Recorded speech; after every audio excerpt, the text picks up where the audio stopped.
Hi, in a shocking turn of events, I did nothing today except play Skyrim. I'm trying to get further into this. I only have a day left at this point to finish the group book. I'm still only halfway through book 2. Part of me is debating if I really even want to read it, if I know I'm not going to like it, so the ending of this book may determine whether or not I'm gonna actually continue on. I've read like a couple of chapters into this. I didn't really get far into it last night. I fell asleep, and then this morning I was focusing on other things, aka Skyrim. I have said before that this book is really irritating because the guy continually calls this main character ugly, and I finally have come across an example. Basically, he just got an email where she's CC'd on it. His director like calls her ugly in the email, and this guy in his inner monologue is like reflecting on it, and he's like, Ren, the woman with the most beautiful eyes imaginable, ugly? And I'm like, out of all the things, all the characteristics a woman can have, all 206 bones in our body or whatever, the eyes are the only thing he can come back to and be like, she's not ugly. She has eyes. So I have seen other commenters be like, oh my god, I noticed that too. So I feel very validated that this guy just continually, blatantly or unintentionally just calls her ugly. He's still being really annoying. I'm on page 188. There's like fucking 400 pages, so rest in peace me. What time is it? 11:30? Jesus Christ. I need to go to bed soon, so maybe I won't even get to page 200, but I know I shouldn't spend all day tomorrow reading a book that honestly I think might get 2 or 3 stars, and then reading the 3rd book in the series that also might get 2 or 3 stars, so maybe I should just end off the vlog on a bang and read a book I know I'm gonna love. But I don't know what that is, because apparently I don't enjoy anything. A few moments later. You know what? Page 210. I just decided I don't like this book. I don't want to read it. It just got so cringy with him admitting in front of God and the planet that he writes fan fiction about his own character and caused so much drama with the show. And then the girl ran away upset, and then he chased after her, and he's still calling her ugly. Like literally there was a whole scene where she like flew back home without him, and it was dramatic, and he was like, where is she? So he followed her. And the first thing he says to her when she opens the door is, you look like shit. I think this book is so cringy and so unrealistic and so badly written. I can't stand it. I thought I would be able to push through it. I don't want to push through it. At this point, I really don't even want to read the 3rd one, but I'm going to try one singular chapter of it. And if it's just as bad, it's not going to happen. Even if it's okay, it's probably still not going to happen. Because it's the 3rd book in a series where I DNF'd both of them. It's also so far away and Handsome's on my lap and I can't reach it. So this is gonna be interesting. Do you mind if I reach for this book, bud? Oh, okay. I don't know if that was a no or a yes. Good morning. Last night was, in fact, one of the worst nights of my life because Taylor Swift played Stay, Stay, Stay and All of the Girls You Loved Before. We will recover. I did end up falling asleep on the couch again, but good news is I got like 4 chapters into Shipwreck. I keep calling it Shipwrecker. It's not. Shipwrecked.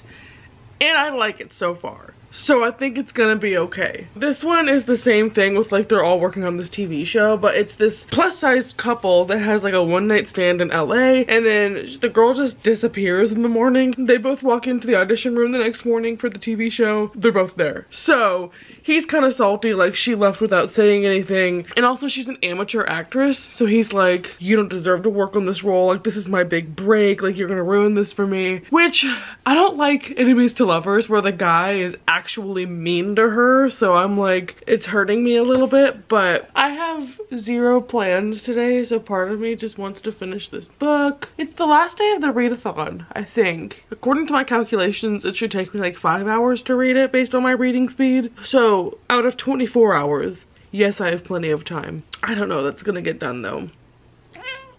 I think I'm gonna turn this into like, see how much reading I can do in one sitting. I haven't done like a sit down and only read kind of day for a bit. I keep meaning to, and then I fall asleep, or I play Skyrim, or I clean, or I get distracted. So, as I think I've now said multiple times, I am intent on finishing this. I think I'm like 40 pages into it. I'm literally gonna get comfortable, get myself an ice water, and then try and knock this out in one vlog. God, to be a cat laying in the sun. Rosie! I love her. Well, I think it could be said that this book is an improvement from book 1 and 2 because it's making me tear up. Oh, now it's making me cry. There was just like a fake news story about how the characters in this TV show that's based on a book were never specified as fat, but the casting people casted 2 fat people for it. So it was like this fake article just talking about the fans' reactions being like, oh my god, representation, and that got to me. I'm now on page 80 and I really like it. I cannot believe the first 2 books were so bad, and this one I'm actually really enjoying. I think it's because the characters are so much more level-headed than the other 2, and so far they have not written fan fiction about themselves, which I just think is so cringy and so terrible. I kind of don't care about the whole TV show plot, but they're filming it in Ireland. So it's like on location and they're among cliffs and stuff like that, so it's a cool setting. But I need it documented because I did not think I was gonna like this, and I really am. It has devolved into cuddle hour for me and the babies. But I've made it to like page 130. It's only a little bit later, but I just have to say, I'm finding the pacing of this a little bit weird, and I think it's because there's so many time jumps. Like, don't get me wrong, chapter 1 starts with them in the deed having sex, and I was like, finally I can read an Olivia Day sex scene before I DNF it. But this book just jumped 6 years without even saying 6 years later. So that was a little strange. One thing I will say though is there was a scene where the directors asked them if they could lose weight for the role. And it was really interesting because the Swedish character was like, absolutely not. Like, I will quit and go home. Meanwhile, the guy is like, I need this job. I'll do whatever you ask me, like, okay. And so it set up this comparison between like American capitalist hellscape society versus her just being like, no, and I'll quit. So I love that she stood up for that, but I'm being thrown for a loop because this book just jumped in time so far. I like that this book isn't slow burn. I don't like slow burn if it's enemies to lovers. At this point, I can't even tell you what tropes I like or don't like because I thought I liked slow burn.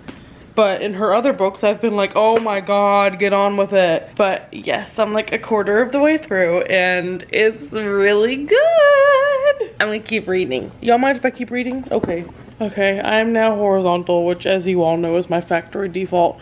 But I am just over halfway. We have had our first sex scene, which is more than any other book in this series can say. The one thing I will add is that if you are Swedish, I don't know that you would like this book because every other word out of their mouths are like, oh my god, I'm gonna force feed you some salty licorice, or like, ooh, pickled herring. So it's probably super stereotypical. Even though the characters so far do not write fanfiction about themselves, the other co-stars from the show sometimes send them fanfictions that they read and talk about, and I'm like, who out here? Like, what celebrities are reading fanfiction about themselves? Like, it's, for me, I just can't get over the whole fanfiction-ness of this series. It's so cringe to me.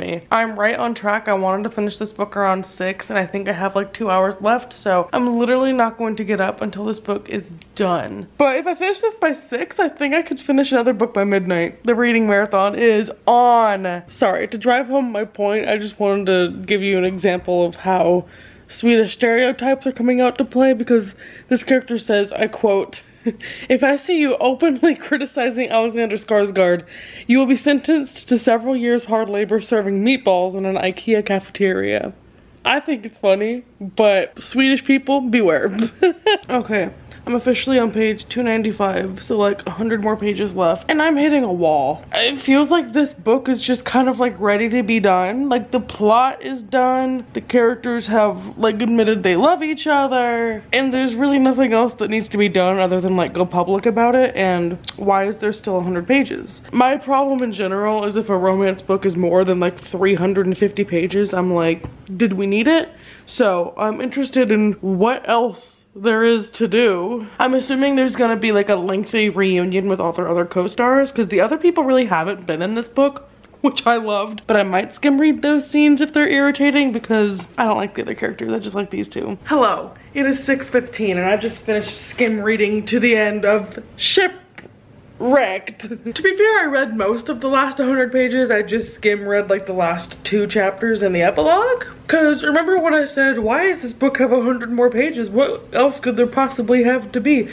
A third act breakup is what there had to be. So that was very annoying. Which, first of all, this book takes place not really even as a sequel to the first 2. All 3 of them take place like in tandem. So a scene in the previous book where they were at like this panel about the show also happens in this book, and I'm assuming probably also happens in book 1. It's weird, it's not a sequel, they just all happened side by side. But the third act breakup was so stupid to me. I think because the woman gave him an ultimatum of like, you can either act or you can be with me, and it's like, but you're both actors. She had a problem with him taking another job that would have like boosted his career, and in the end he changed in order to be with her, and that's kind of sad to me. I didn't like that. It was resting at like a 3.5 stars, but now I think I'm gonna lower it to 3. The breakup was so dumb and it was so slow. I mean, overall this was fine. I just had pacing issues with it, and I feel like I didn't love the characters. Like, they were funny, but I wasn't attached to them. So yeah, I don't think this author is for me. I think this is the only books that she's published in this series. Maybe she has another one. I don't like her writing style. Everything is super overwritten and the humor is so cringe to me. Every other chapter it has like a conversation between text messages with like this whole friend group, and the way that they text each other is so bad. No offense to 40-year-olds, but this character is 40 and you can tell. Anyway, it's not even 6:30, so I feel like I want to start and possibly finish one last book. I do have my original checklist of things to read, but let me just rehash this and see if we're missing anything. Continue a series you've been meaning to continue. I read 2 books that continued a series. The love interest has major book boyfriend or partner energy. I don't know what would fit for that, so I put Shipwrecked as that book, but honestly any of the books that I read here is probably fine. So whatever, check. Number 3 is Fat Doesn't Mean Ugly. The main character loves her body. I read Faith Takes Flight by Julie Murphy. Number 4 is We Need a Big Boy, so a plus-size male main character. I read Zenny by Rebecca Weatherspoon. And 5 was A Hidden Gem, a book by an author that's new to me. I don't think I read that one. Hold on. The one that I wanted to read for that prompt is One to Watch by Kate Stayman London, but this book is the same thing of like 400 pages, small font, about the movie Hollywood industry. I don't think I could do that back to back with what I just read. I'm so sorry. The one book that I hauled recently that everyone commented and they were like, oh my gosh, that's really good, is Here the Whole Time by Vitor Martins. This book is translated from Portuguese. It's a Brazilian author and everyone was hyping this up. It's about these 2 boys who are neighbors, and one of them has to move in with the other one for like a brief winter break from school. The boy whose family is hosting him, he has always had a crush on the neighbor, but he's felt super self-conscious because he's fat, so it's like forced proximity but also gay romance. I'm gonna try and read this, and it's only like 280 pages, which is music to my ears. It's not even, it's like 260. I'm a little bit tired of reading. Like, the last 100 pages of that book were such a struggle that I'm like, I just want to not. So I'm gonna attempt this. If it ends up being like kind of a labor of love, I might just abandon it and read like a Kindle Unlimited book, because there is, I forget what it's called, but there was a book that I found that was like something something the satyr in her garden. So it was like a plus size main character, but then the love interest was, you know, Mr. Tumnus, a goat man. If needed, I will whip that bad boy out, but I'm gonna try this other one after I pee. BRB.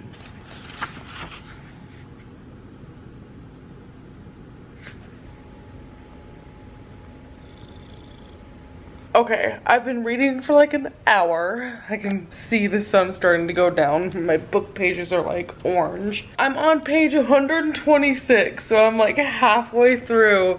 This book is going by so fast. It is exactly what I wanted, and it is so good. It's funny and it's cute. It's somehow fast-paced, but also like timed really well. Each chapter format is like day 1, day 2, day 3, and it's building up to like all 15 days that they're gonna spend together. And the progression of them going from like not talking to each other to like starting to open up is so nice and sweet. I like that this main character is in therapy and he talks about how that helps him and how like being gay is a part of him and it's not like a big deal or something he has to hide. And when he talks about his size, it's super relatable and like not overdone. There's instances of bullying in this that just felt so sad and real, but not like overdone like a lot of books I feel like make it out to be. And I love his relationship with his mom and the way that his neighbor is able to like get absorbed into the family dynamic and receive that love by proxy. It's just so sweet. I think in 1 more hour I will have finished it, so I'm literally just gonna keep laying here. But it is exactly what I wanted. The blurb on the front from Rainbow Rowell says that she read this in 1 sitting, laughing out loud and cheering. I feel the same way. This book is so cute. I'm like 20 pages from the end, but these characters are both going and showing each other like their Google search history. Don't look at where I live. And one of the boys is showing the other his, and it's like, are Pisces romantic? First date tips. How to know if he's into you. Harry Styles, no shirt. I'm sorry, but Harry Styles, no shirt just broke me. That was so funny. I'm literally about to finish this in like 10 minutes. Okay, I finished it. I can't believe I just read 2 books in 1 sitting. That was so nice. I think I'm gonna give it 4 stars. I really enjoyed it. Overall, even though it talked about serious topics, I don't think it was a sad book. Like, it's has a very hopeful tone. The side characters are also lovely. The main character's tone is so funny. I just have like no complaints about this book. It was super cute. Also, now I desperately want to visit Brazil, but I highly recommend this. That was so nice. And like took me what, 2 hours to read? That's making me think I maybe have time for a third. I know I need to probably get ready for bed, but I'm thinking I should read my ebook. Let me try and find it first. All right, 1 trip to the Kindle store later, and I now have a Kindle Unlimited copy of Stranded in the Satyr's Garden. Is it pronounced Satyr? I feel like I say it wrong every time. But I have been on the couch since 1 p.m., so I'm moving it somewhere else. I've got my Kindle, I got my boots, I got my hat.